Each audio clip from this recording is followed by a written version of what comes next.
Hey, everybody. Welcome to Horizon Podcast, episode 5, a podcast empowering women to heal, overcome trauma, and embrace change. Through our community, we strive to inspire women to create a future where they lead with love, confidence, and courage, helping break boundaries and reach new horizons. Hi, sis.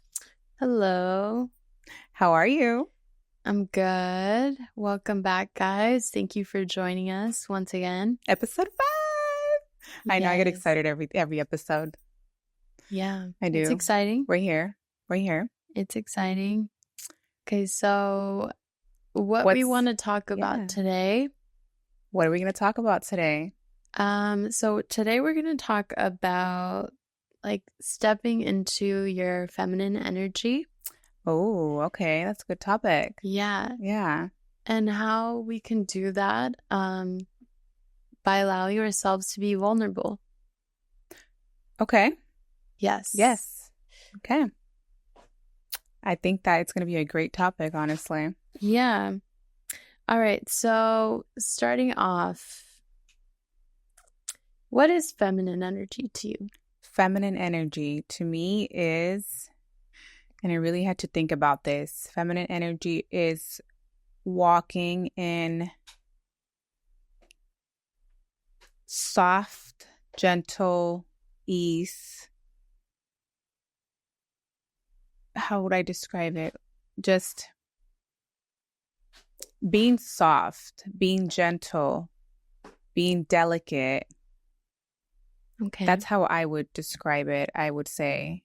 Okay. And I mean, overall, I think femininity is powerful, but I think where I'm at now, that's what it means to me. What about you? So what comes to my head is, I believe it's a book, The Feminine Mystique. Okay. But basically, what I think of when I think of feminine energy is just allowing yourself to be vulnerable and tap into that side of yourself where you can ask for help if you need it, where you can. I love that. Be kind to yourself. And like you said, be soft, be gentle. I think feminine energy comes from within when we allow ourselves to tap into what is uncomfortable and vulnerable, yet powerful, I think. So yeah, I think feminine energy is more than just battling masculine energy. I think feminine energy it's the essence of a woman. Yes, I love the way you put that. The essence of a woman. Yes, I agree. I completely agree. I think you said it very well, honestly. Yeah. So do you think you're in your feminine energy now?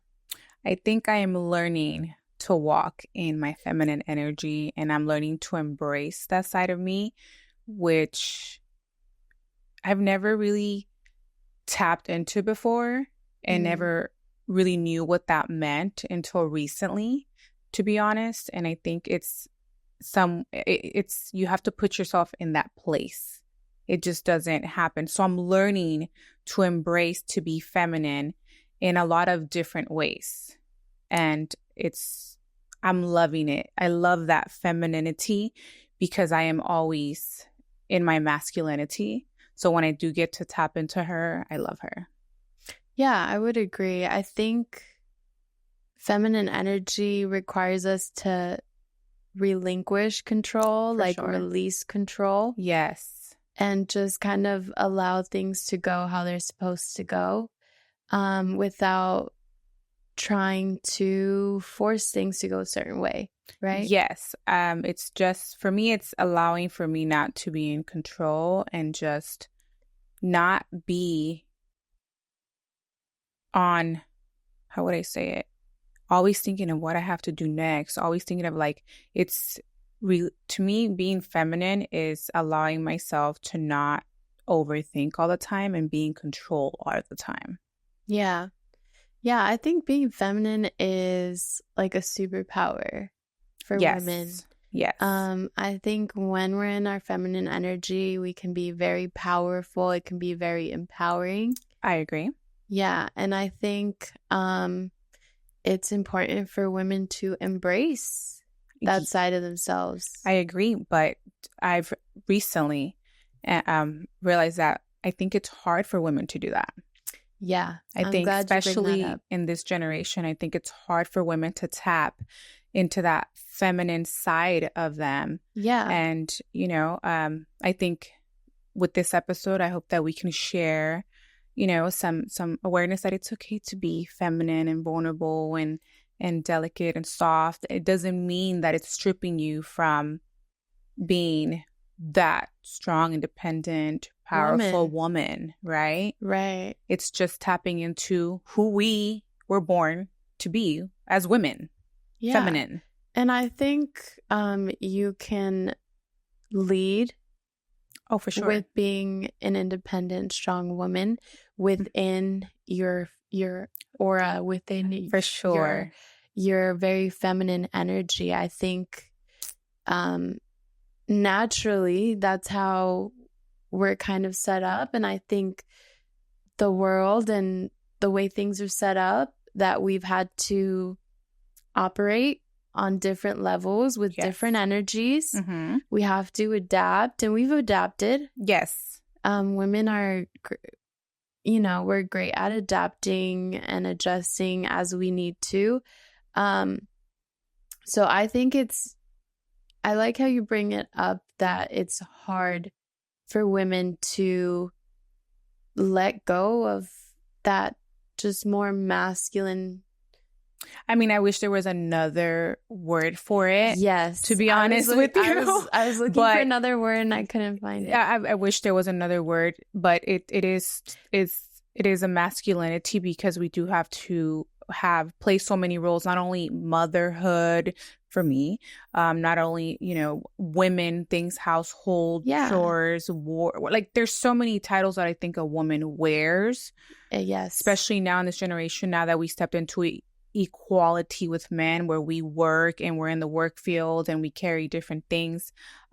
We added more things to our plate, I believe, than what a normal woman would normally, traditionally carry, right? So I think it gives us more, how would I say it, roles to fulfill, where we have to put in certain types of, I guess, what would be the word? Character behind it, or that's a good word, right? Where we're having to walk a certain way, depending on what we're doing or the role that we are in at the moment. And I think that can take away from the femininity side, especially, you know, in women in leadership positions, or, you know, just that have a lot of things going on. They have to literally mold themselves to have different characters to each one, right? That sometimes we forget to be feminine. And femininity, to be our true, authentic selves. Yes. To be who we were born to be, which is a woman. Yes. You know? I think that femininity for some women can mean like their appearance.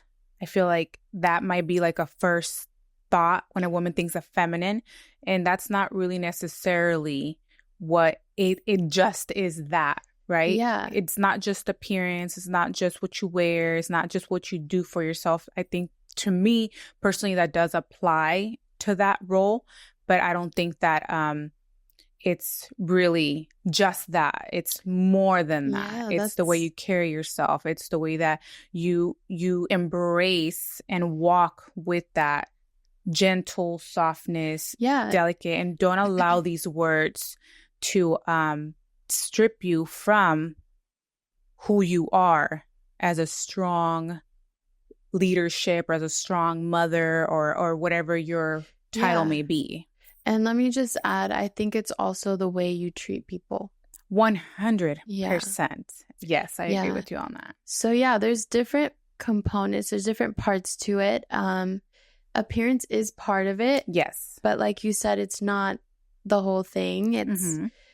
It's an energy, it's an aura, it's the way you carry yourself. I love that it's an aura. Yes. It's a certain presence. It's how you treat others around you. That to me is like true femininity. Yes. You know, I think, and this could be like a hot take, but I think as the years have gone by and like society has shaped itself to be what it is, where it's at right now. Yes. And women have, you know, we've gotten a lot more freedom than we used to have. Yes. Unfortunately, there's things that like we still can't control. There's not full equality, but there has been progress. And I think that we discovered the freedom. Yes. And we learned how to operate with it. We learned how to, you know, get stuff done. We learned how to have careers. We learned how to be single moms. Yes. We learned all these different things. And I think now, having experienced all of that, I feel like women are ready to like step back into like that role with a balance, of course. You know, women specifically when it comes to like finding a partner. Oh yeah. They want to be the women in the relationship. They want to. We do. Yeah. So I think that we're at a point where, you know, we're trying to bring that femininity back and yes, but still keep that balance of what we've accomplished and where we're at right now in society. And it's a balance, right? Yeah. And it's like, it's not easy to navigate. No. But I think I want to say like collectively we're open to it. I agree. And I think a couple of other women will agree as well. Yeah. I hope it's okay that I'm speaking for women, but I think that's what's going on here. I mean, I know the women that I encounter, and I know that when I look within myself, like, you know, we do like some traditions, right? Not all of them, but right. But and I think that traditions nowadays is a huge word because people align it to, you know, back in the day and how traditional roles. But I think that we need to find a new way to embrace traditional roles, but fitting it into society nowadays. Well, we can make modern traditions. Yes, right? I love that. Modern traditions. Yeah, we can make modern traditions. Yes. Which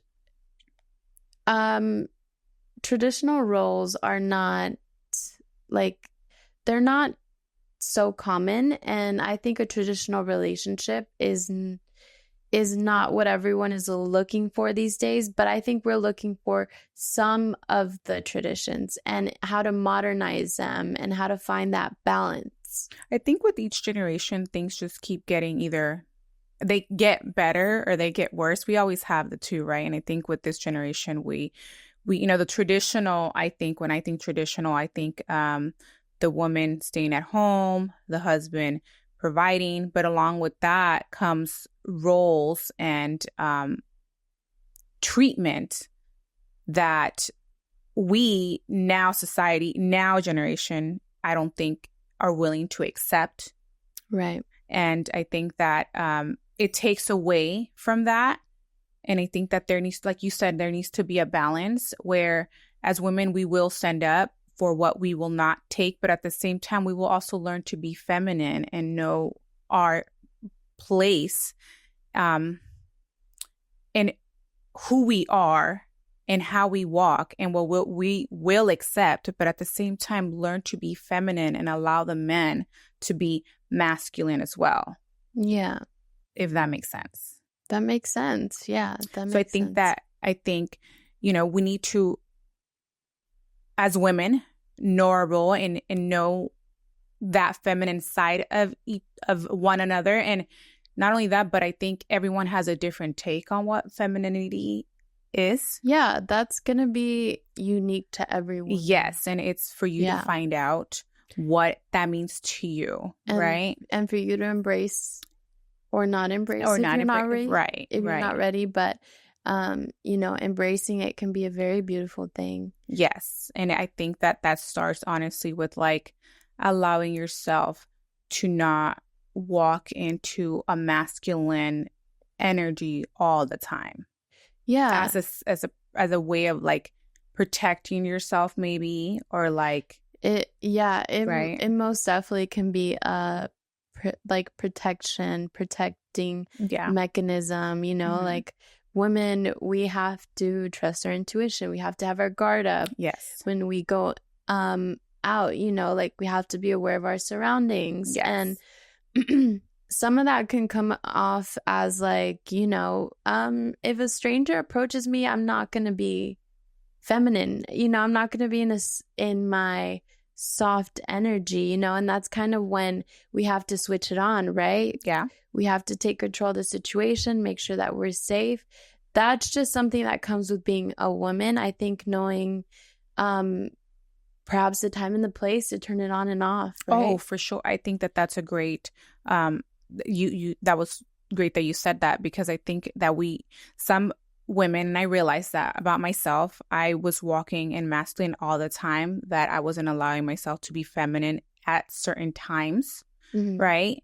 And sometimes we need to tone it down and not always be so, because when I feel like when a woman walks in masculine, it's a protection, it's a way to keep yourself safe, but it also comes off as very strong, right? Yeah. And so it doesn't need to be approached like that all the time, depending on the situation. Yeah. Yeah. Well, I think feminine energy is strong. Like, I think it is. But I don't think that women understand that. Yeah. Right? I think that women are so used to having to protect themselves, and the way that you protect yourself is by walking into masculine, because when you think of masculine, you think of safety, you think of protection, you think of strength, right? Right. But in reality, we're in 2024. Femininity is, I think, and I'm probably going to get backlash for these, a lot more, has much more strength than that, right? Yeah. Because we have, and this might be to me, right? Men have roles, and their roles is provider, caretaker, protector, right? Just a few of the roles, traditional roles, right?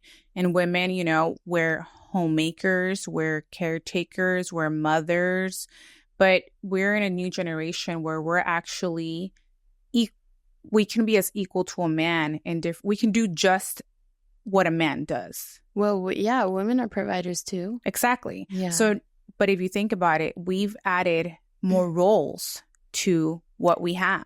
Right. Right. It's not so much that like our roles have changed. It's just that things have been added on. Correct. And we take it all on, right? Yeah. So if you really think about it, that's being feminine too. And that's actually strength in itself. Yeah. Right. And it's crazy because I was looking at something, I don't remember I can't remember what it was, but I saw something where she had said, and to me it spoke aloud, because I'm a single mother, and she was talking about how she doesn't remember being and I might say wrong, but the way I took it is like she wasn't able to embrace being a mother because she was so much worried about being a father. And what that means is that she was so much in her masculine energy because she had to provide, she had to protect, and she had to make sure that, the household was taken care of, that she couldn't be in her soft, motherly era, I guess, or I don't know how you would want to describe that, but she couldn't be gentle with her children. She couldn't be soft with her children because she also had to be a discipliner. And normally in the traditional roles, the father takes that role on, right? Right. So she had to walk more in her masculine than she did in her feminine. And that affected her children because there was no affection, there was no gentleness, there was no like softness that the mother would normally give because she was a single mother. And I sat back and I looked at her and I was like, yeah, we have to be so tough and we have to be so strong and we have to be so we have to take the role of a man as well. Because think about it, we have to play mother and father for the women that don't have the father in the picture, right? So you have to take on that role. So that takes even more away from being feminine because you have to be in your masculine even more. Not only are you a protector, but not only are you a provider, but you are a protector. You are the discipliner. Just all the roles that normally a man would take, now the woman takes on as well, right? And I think that it takes away from us being able to be moms and being feminine while doing it. Yeah, well, I think that's where the struggle that we're collectively having is happening, is because we are confused on how to embrace both sides and when to turn it on and off. But you do have to turn it on and off. You do have to turn it on and off. And that's what I think women need to understand, that we can. Yeah, turn we it on and absolutely off. can. And I think sometimes feminine energy can be like what people consider masculine. It just delivered a different way. The way it looks is different. Okay. The way it comes across is different. Our strong energy doesn't look like a man's strong energy. It doesn't look the same way. And I think that's why it's a balance, right? Okay. That's why there's two genders, right? That's why there's a man and a woman, because we need each other. And we have to find the balance. I think,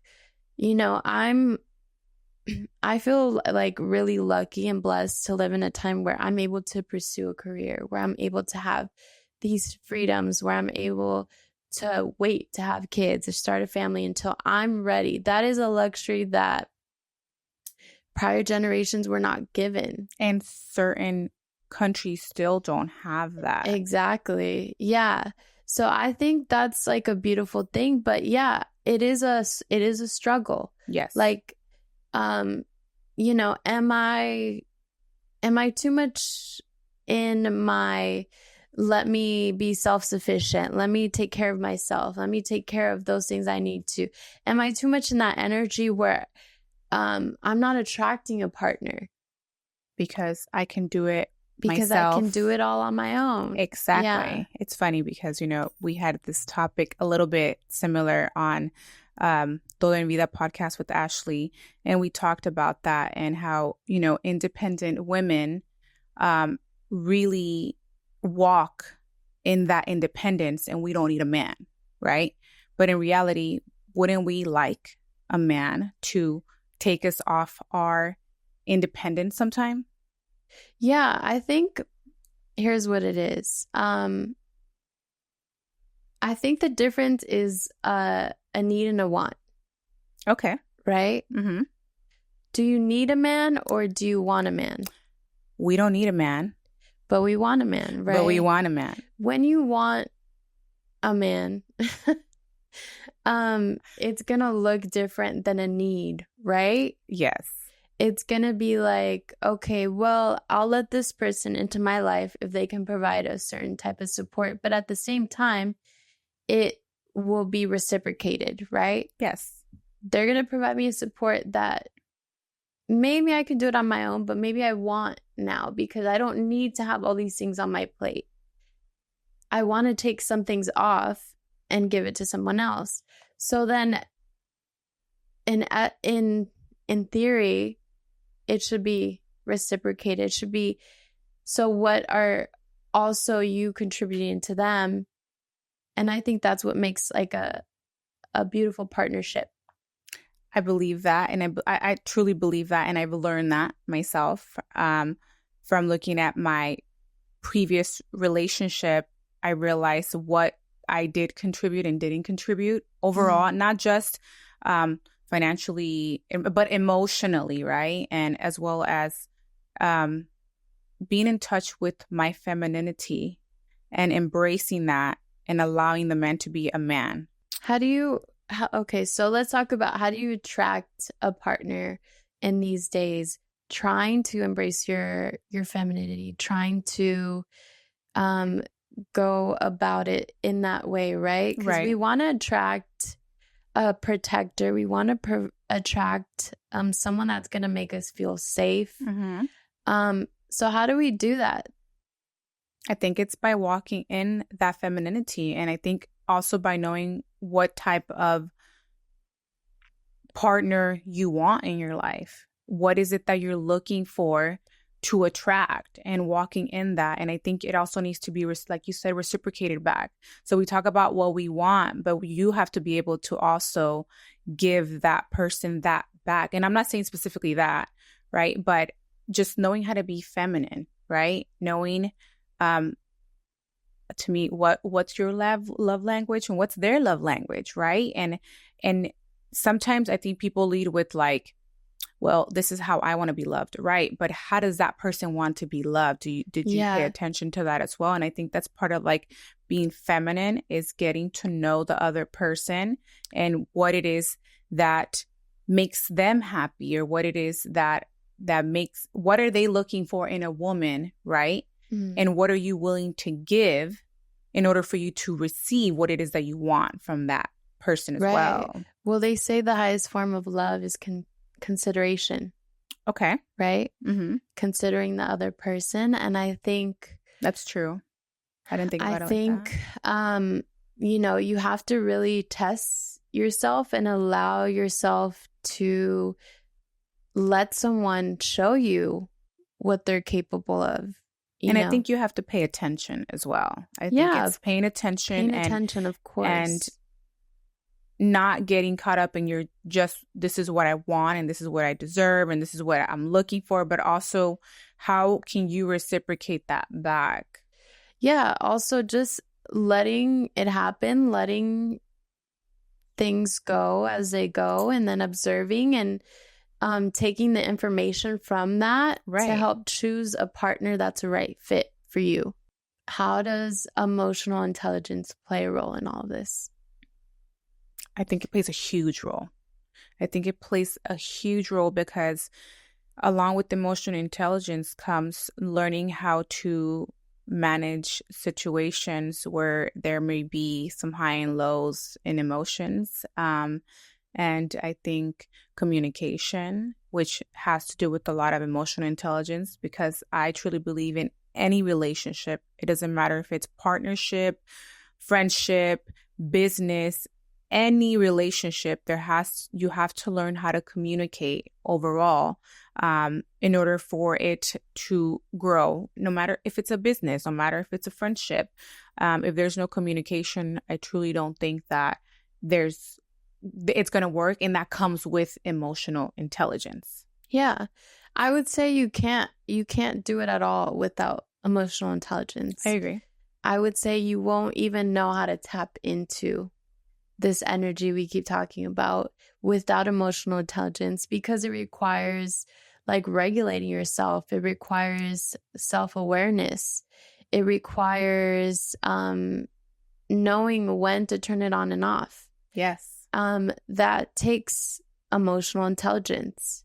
You won't be able to navigate and get what you need from a partner if you're not able to build up your emotional intelligence and your understanding of yourself and what you're looking for in another person, or just generally what you want out of relationships, whether that be family, friends, your kids. Right. All of that requires emotional intelligence. And I think you sprinkle some femininity in there, and I think it's like a beautiful combination. For sure. I think that the woman needs to learn how to embrace that femininity and use it for, you can use it for greatness, to be honest with you. I think it's something that you stated earlier.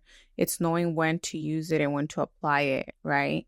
Like, what does that energy look like in a situation, or what's an example of that you can pull from your everyday life? I think it's doing the little things that make you feel feminine. Make you feel like a woman. Yes. It could be from the smallest things, like putting makeup on, doing your hair, putting a cute outfit on, to maybe Can I just say I love being a girl? I mean, it's a lot of hard work, but it's also a lot of fun too. It is fun when you choose to embrace it. Yes. I think it can be, you know what? I think that the woman sometimes gets lost in everyday life. Some, for example, mothers get lost in motherhood, that they forget their femininity and they forget their I'm in a stage where, you know, I am out of a relationship and I am learning to embrace being a woman all around, and that's including femininity, and that is going from like things I didn't used to do before to things that I do now, which is like getting ready, putting accessories on, being extra feminine and girly, and not that doesn't apply to everybody, okay? But I'm just saying it's like as a mother, whatever it looks like to you. Whatever it looks like to you. But to me, you know, I got lost in motherhood, and I got lost in building a business, and I got lost in you know, the relationship and whatever I was going through, that I forgot that femininity and walked around masculine and just strong aura all the time. That now I'm learning to do, to me, it's not just getting my nails done. It's not just getting my hair done. It's not just, you know, eyelashes, whatever it may be to you. But sometimes I feel like women, especially, I'm speaking for the mothers, we get lost in motherhood, that we forget about ourselves. Yeah, I mean, we see it all the time, you know, being a mom, that becomes your identity, right? Right. And I feel like women get lost in that. And along with you getting lost in motherhood, you also get lost in the relationship that they've had with their partner, right? Mm-hmm. And I feel like one of my clients said this, you know, you're a wife, but also don't forget to be a girlfriend, right? And I feel like it's true. When we first start dating that person, you know, we're getting ready, we're doing the most, we're looking a certain way. And then when we become mothers, obviously the role changes and we have more roles and we're tired. But I think every once in a while, don't forget who you are and don't forget that girl that once was. And I'm going to say this, I forgotten who I was when I was in that relationship for so long, and I'm learning to get to know her again personally. And I missed that girl. Mm-hmm. And I think that happens with a lot of women. We forget who we used to be and who we are into who we are in the moment, right? Mothers, whatever it may be. Wife. Exactly. But, yeah, but why can't role? Yes. But why can't we keep that and just add to her, right? And embrace her and be okay with her and not forget her, and maybe even grow and evolve into someone better, right? And I feel like now, me stepping into whatever my next relationship may be, I will make sure that I don't get lost in that, and I will stay feminine. I will stay who I truly am and not forget, regardless of what I may add to that. And I think that women, sometimes it's easy to get lost in that, right? Yeah. And like, how do you do that? You get to know yourself. It's literally about getting to know who you are, what you like, getting to know yourself, and not only that, but accepting yourself, flaws and all. Literally, like, I can't embrace that enough. If you know who you are and if you accept who you are, I feel like you will understand life and you will go through life and you will not have so many things affect you, and you'll trust your intuition. you will trust your intuition. Mm-hmm. And I think that our intuition is a gift that a lot of women do not embrace. No, I will say that I will go as far as to say that women neglect their intuition. Okay. They neglect the gut feeling that they get. They neglect it because it doesn't add up to what they want in the moment. Yeah.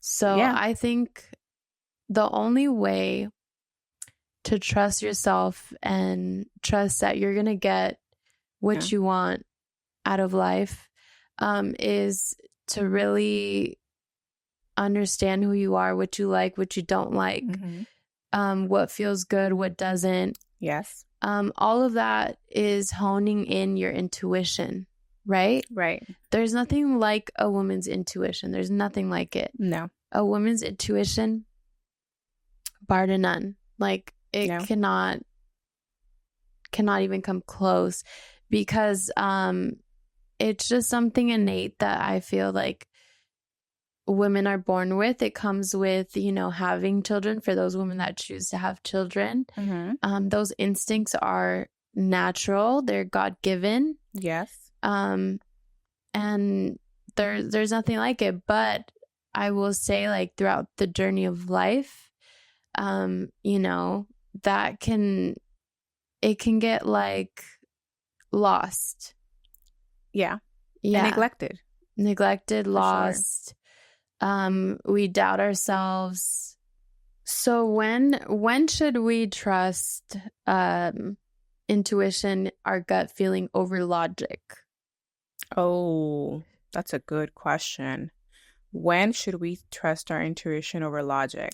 Yeah, over what seems logical, what seems right in the moment. How do we go past that into what we genuinely feel is the right thing to do? Okay, so intuition is also emotions, right? Logic, I feel like it's you. What would you describe logic is to you? I think logic is being more like intellectual driven, like what makes sense. I think because logic and emotion can like fight at times, right? Yeah. So I think logic is what makes more sense. It's not so much driven by emotion, but driven by intellect and what is the smartest thing to do in this situation. Okay. As opposed to intuition is more emotion, right? Yeah, intuition can be, I feel like, a bundle. Yeah. Of everything. For sure. Right?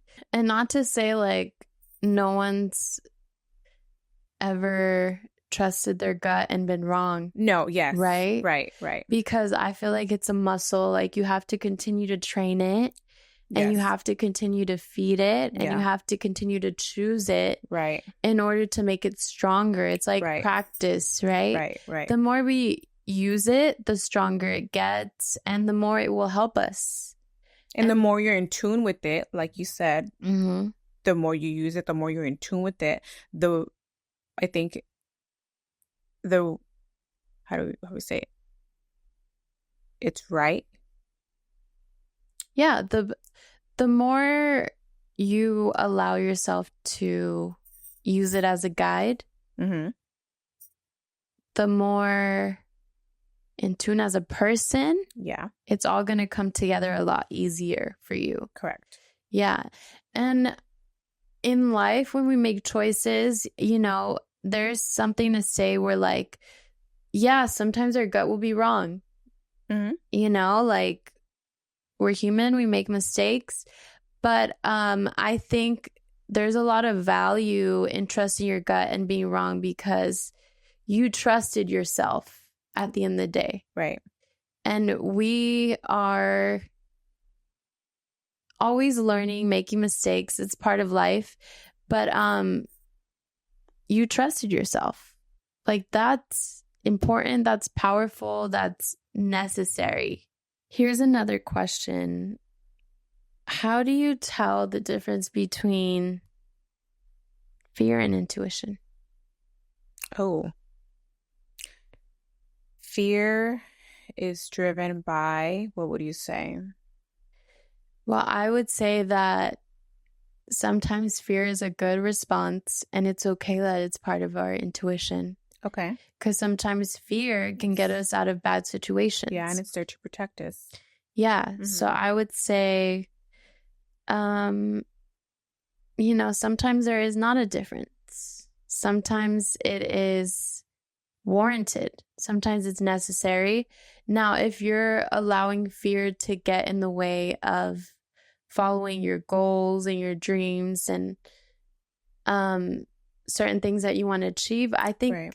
that's when it can interfere with trusting yourself, Right. trusting your intuition, um, letting fear lead in that way, I don't think is good for anyone. Right. And I think the best thing we can do is like acknowledge fear in certain situations and keep going anyway. And I think it just depends on the type of fear, right? And the Right. scenario for sure. Okay, so I think the people want to know, like, how do you use your energy, your aura, to attract a partner? Okay. I think you have to walk in that femininity and not so much in the strength of the masculinity and whatever role it is that you're playing, and just being um gentle and soft, to be honest, being feminine, being, I think it applies, I think, differently to everybody depending on what femininity is to them and What it looks like. what it looks like, and I think also what type of person they want to attract, right? Yeah. Well, they say opposites attract, right? Okay. So you being in that other energy, you're going to attract the other energy, right? Yeah. You're going to bring that, hopefully brings it together. I think just knowing what you want, right? Do you want a protector, provider? Like, you have to be the opposite of that. You have to like allow yourself to be vulnerable in what you're looking for. Like, hey, this is what I want. And that's going to require you to step down a little bit, right? Yeah, and that's not saying that you have to lower yourself, right? Absolutely not. That's not what we're saying at all. What we're saying is that it's one of the learning to turn it off, right? Learning to turn off that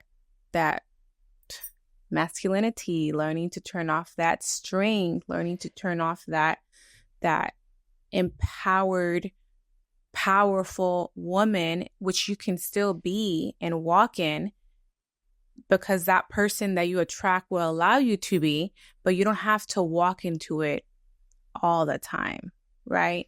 Right. And I think that I am learning personally that I walk. What have you learned?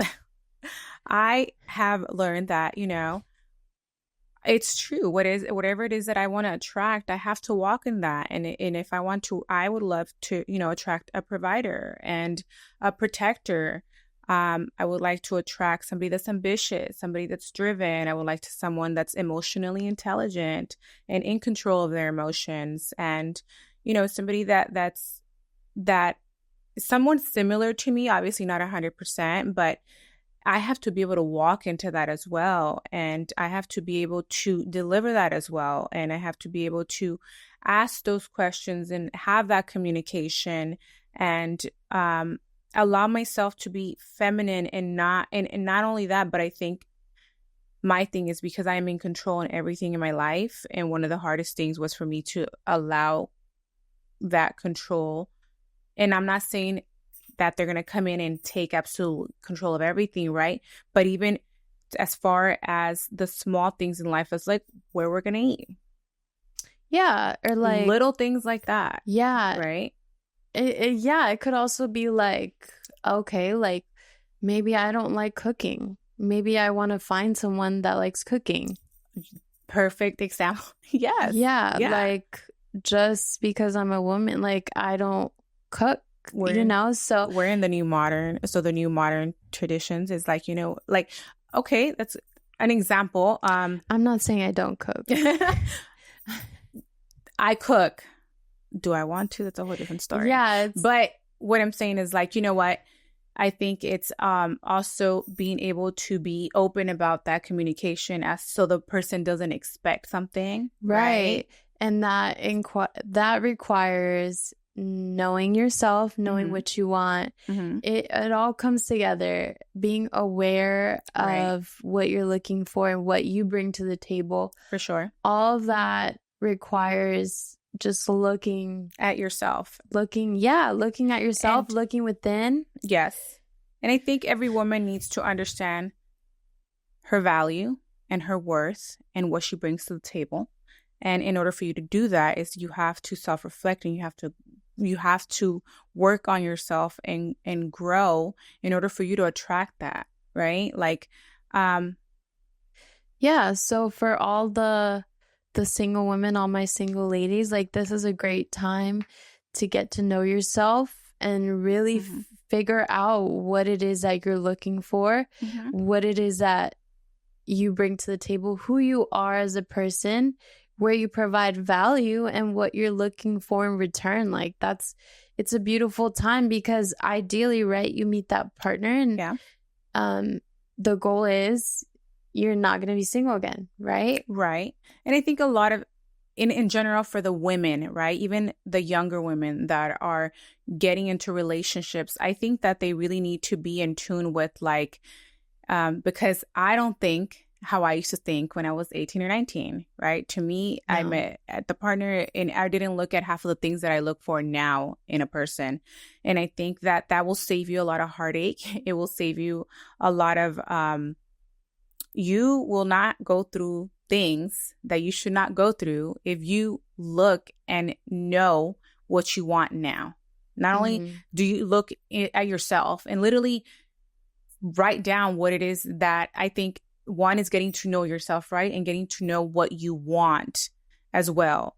As a person, as a woman, I know my value. I know what I bring to the table. And I expect the man to see that and I will show him that eventually, but I have to walk in that. And I also expect that same energy. I think that we're being really specific. You have to be specific. But I think you have to be. Yeah. I think that we're doing our best to provide a guide with our life experience so far. And, you know, like you really do have to manifest, you know, it's manifest, pray.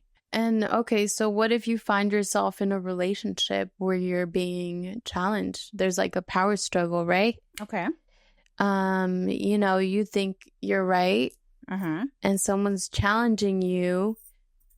Are you just supposed to be submissive and like, and the answer is no. No, I think that's where the communication comes in. And I think that those tough conversations need to be talked and they need to be had. And you need to ask if you're not okay with something, and I'm not saying in the heat of the moment, maybe, but give yourself time or, you know, give it space and think about how you want to communicate with that person. Yes. And I think in any relationship, it's literally communication. And I can't stress that enough because you're creating a boundary and you're also allowing them in and you're being vulnerable and you're telling them what it is that you like or don't like, or can they change that or can they not, right? Yeah. Is it a non-negotiable for you? Right. Or is it something you can compromise on? And work on and, you know, together,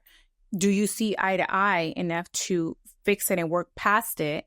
And like she said, is it a non-negotiable or not? And I think that a lot of what I realized, a lot of people just rather not have those tough conversations or rather not. And this is the thing. You don't have to get confrontational. You don't have to get No. aggressive. You don't have to get in their face. You don't have to do any of that. And I don't understand now what the point of all that is. I've been there. I've done that.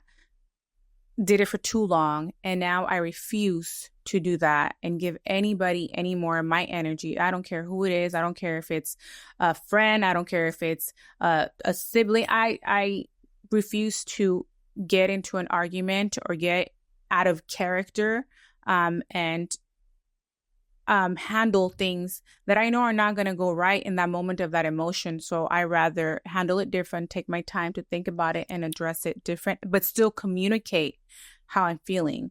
And I think that me and you do that great. Oh, okay. Thanks. Yeah. Yeah, I mean, we're definitely working on it For sure. every day. Yeah, I would say absolutely. And, you know, it really affects how your message is going to get across Right. when you don't deliver it in a meaningful way. That could be like tone, that could be For sure. in a loving way, that could be just wanting to communicate your feelings. It all depends on like the delivery, because you can say the exact same thing in two different ways and they can be received totally different, right? Right. So if you want to be heard, if you want to do everything in your power to be heard, you have to really focus on how you're delivering that message. Yeah. And I would say when in doubt, over communicate, right? Yeah. And if you find yourself in a relationship or you know, whatever the situation may be, with someone that isn't receiving it, is not willing to communicate with you, is not open Right. to communication, well, then that's when you have to reevaluate. Like, are you looking for someone with emotional intelligence, or are you okay with whatever's happening there? That's when you have to really be self-aware. Right. And I think also learning when to walk away from that if that person is not being receptive of it, right? Now that I look at my previous relationship, there were so many, if I had the emotional intelligence that I have now, I would have avoided myself so many arguments and I probably would have walked away a lot sooner. But it's because I got caught up in that back and forth. And to be honest, when the person is not open to understanding your emotions and you're not your perspective, but you're also not delivering it to where they understand it, it's gonna get nowhere, right? And it's kind of like how I tell my daughter, you can tell me exactly how you feel, but it's on the delivery and it's on your tone of voice and it's on the words that you use. Yeah. And to me, I am learning that communication is so important in any and every relationship. But it's what we just stated, the delivery, the tone of voice, and your choice of words as well. So I think it's like, if you feel like your emotions are high, maybe take time to, you know, cool down and think about what it is that you want to say. Because in the moment, sometimes, you know, we're human and emotions get the best out of us. Correct. Yeah. So yeah, I think that's important. I think it's having control of your emotions. If you have control of your emotions in any and every scenario, in every situation, you will actually get far in life if you think about it. Learn about yourself. We all have different attachment styles. Yes. And they all they can change depending on the person, right? Right. So how do you attach to people? Are you anxious about it? Are you avoidant about it? Are you codependent? Are you scared to be alone? Are you, you know, there's so many things that go into play, right?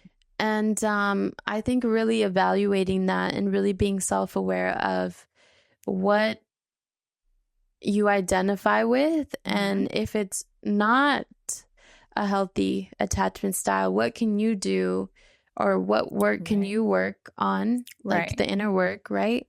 To get yourself in a place where you can have a healthy attachment to someone else. And I think sometimes people lead with traumas, right? Their past traumas that they haven't like worked or healed from. And I mean, I think for some people, healed means like I'm fixed, right? No, I think healed, I think people need to understand that healed just means that you learn to cope with it. You understand what you've gone through.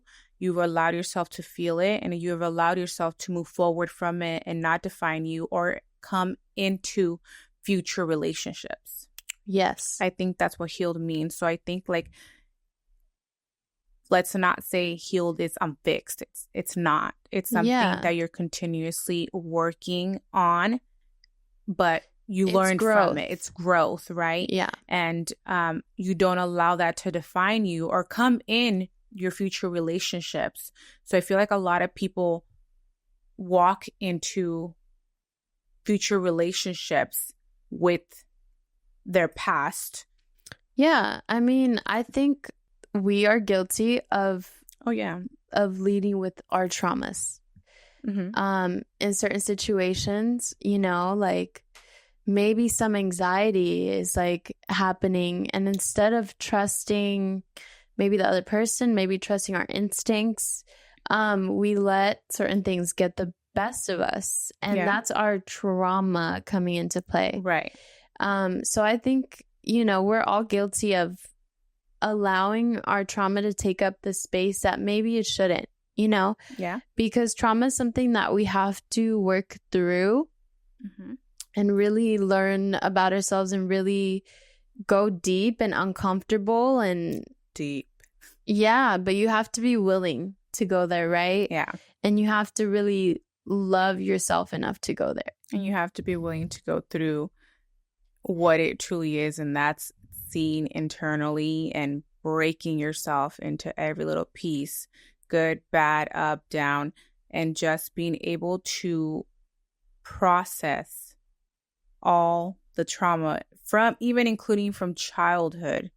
It's funny because I don't even know if this is going to apply, but I remember asking my therapist, you know, a couple months ago, I think like 2 months ago, where I was like, how do I allow my inner child to feel what she feels, right? Move forward from it, but still also work through my traumas that I've gone through as an adult. It's, and I don't think there's an answer for that to be specific about it. It's just literally allowing yourself to look at your past traumas all around, including childhood, right?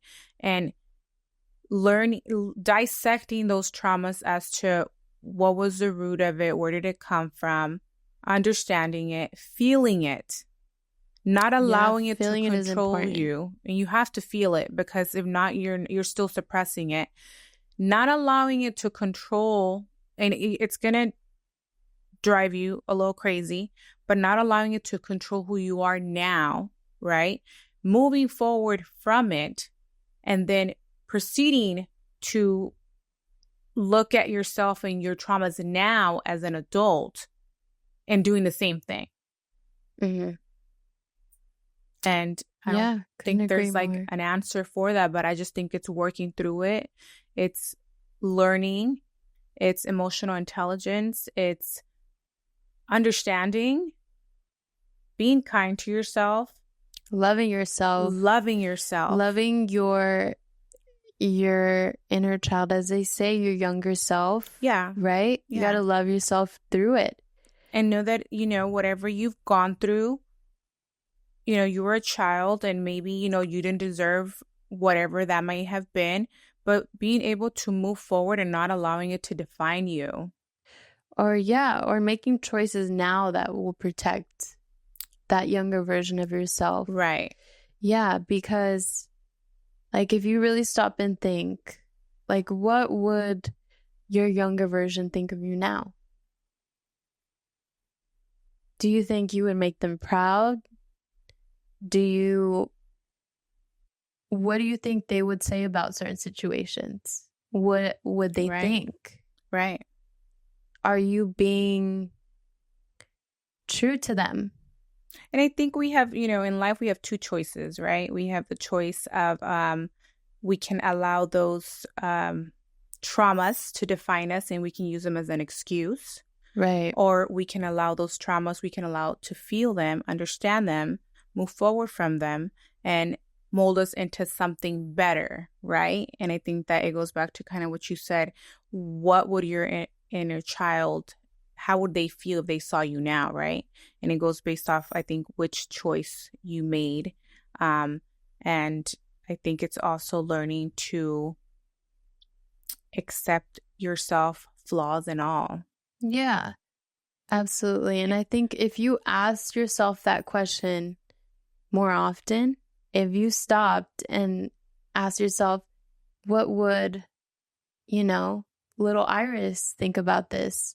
I think it would put a lot of things into perspective for you. Okay, what would little Iris think of you now? Oh.